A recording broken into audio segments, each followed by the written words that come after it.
I usually go in and pitch a few ideas to begin with when it comes to writing these video games, and then the various brand people and Cartoon Network people and the show people kind of have their say on, yeah, we want to do that, that's too close to something else we're doing. It's boring for most people to think about, but I sit in front of a computer and I am able to type out things that just write the commands for what the game is going to do. The code is kind of what makes the art do something in the game. Otherwise, it's just a movie or it's just a picture.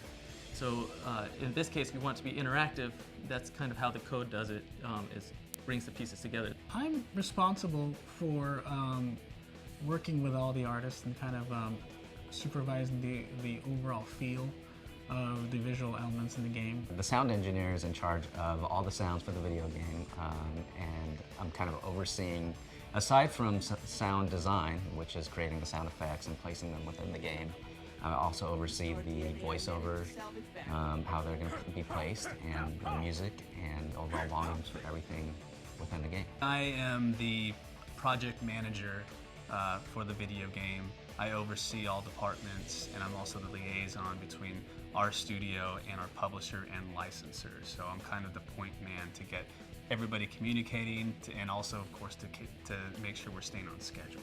In the many departments, usually art consists of level artists, not so much design, but the creation of what you see in the game. The worlds, the environments, the trees, the things that you're going to interact with in the game. Yeah, the video games are like additional alternate adventures, as are the books, as are the comic books. It's not, if it's not in the TV show, it's not really canon, but we do try to keep it as close to things that would be possible within the TV show. Bringing a 2D character to life in the 3D poses many challenges. On a 2D show, you have a lot of allowances that you can do, like show characters only on certain angles that are ideal for the character. In 3D, we don't have that luxury. We have to show the character, at all angles because the player is in control. If you think about what's in the show versus what's in the video game, there's a lot more animation in the video game than there is in the show. So we're very thankful for any references that we can get for how these characters move and how they fight, but the majority of it is stuff that we have to come up on our own. Because Ultimate Alien, the show, is new, we were kind of co-developing the game at the same time they were developing the show. So we ran into instances where some of the new alien forms, we didn't know exactly what they did. Well, there's so many new characters in this new game, and as exciting as that is, there were some issues. One issue we ran into at the beginning of development is these characters weren't fully fleshed out yet. In our example, there's Amphibian, who's in the game. He went through several color designs and patterns, even, and textures that we had to redo because the studio was trying to find his, the right look for him for the show. A particularly challenging aspect of developing sound for this video game and the previous Ben 10 as well is just the amount of aliens and all the sounds that accompany those particular aliens. Aside from being varied and unique, just the sheer amount of them is a challenge. Environments as well in the game, we're taking the player all around the world. So they're going to be going to pretty much every continent.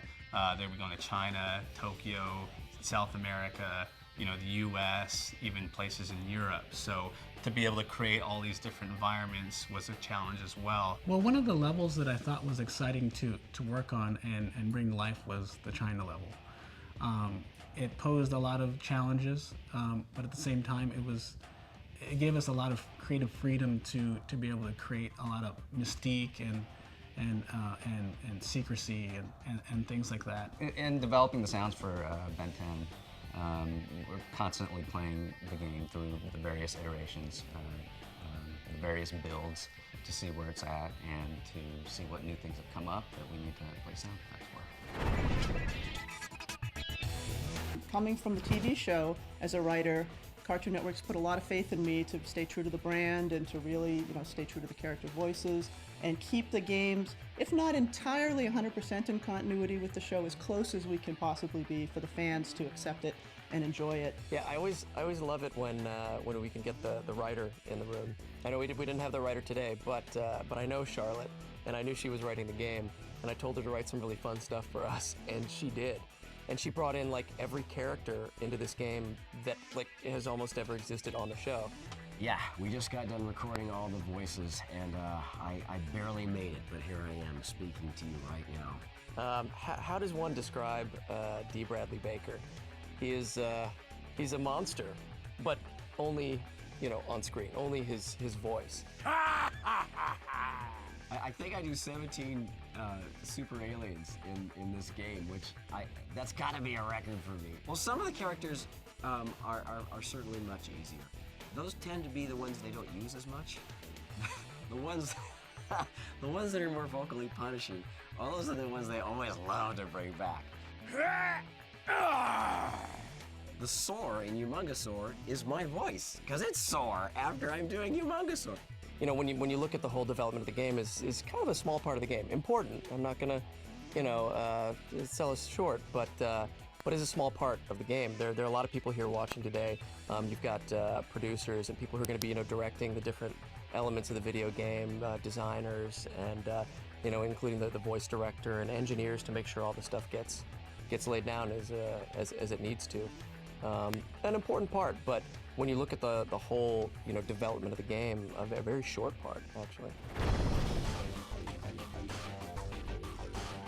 We have 17 characters in this game that we've been developing for, and it's a lot of animations that we have to do, a lot of different attacks. We added the specials in here, so you have like 4 extra ways that are not just additional things that you can do, but they're like super powerful moves that make the player realize that, hey, you know, I'm a superhero here. Well, so what's big in this game are the ultimate forms.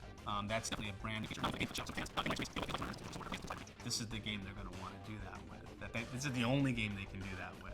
You've played the regular character in combat, you know how that feels, but now you're ultimate. So, you know, we give you a lot more guys that you're gonna have to fight against, and your abilities are just over the top. The fighting system definitely supports with our quick alien switch feature. You can start a fight with Swamp Fire, and as I hop to another one, I can switch to Big Chill, defeat him, you know, backflip into another. It's got so many characters, you know. There's a lot of things to put together.